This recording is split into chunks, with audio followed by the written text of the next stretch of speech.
See, this is your example number 8. This equation is given, we have to solve by completing the square method. So here it is 5, so we will divide by 5 because x square term must be single, as I said. So first work we have to do this. So everywhere we have divided by 5.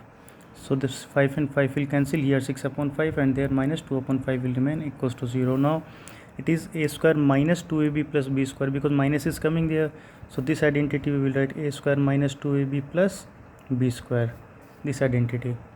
So we will arrange only what is identity, a square minus 2ab plus b square up to there.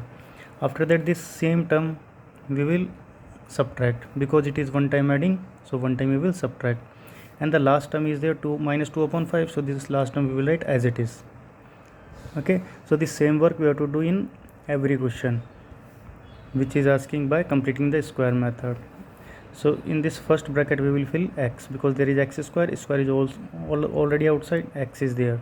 After that this first term x we will fill in the first bracket. Now this is the important thing, what we will fill, the value of b.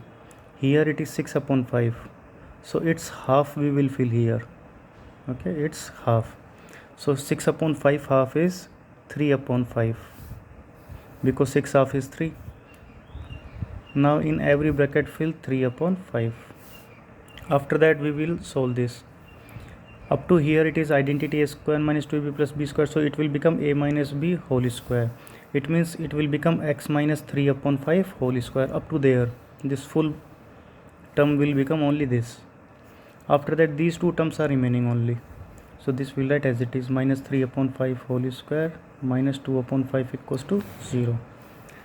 X minus 3 upon 5 whole square minus, it will become 9 upon 25 minus 2 upon 5 equals to 0. So firstly these both terms we will take on that side so that it will become positive.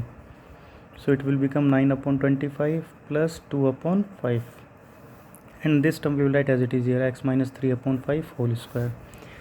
After that 25 and 5 LCM is 25, so it will come 9, and 5 5 is 25, 5 2 is 10, so it will come 19 upon 25.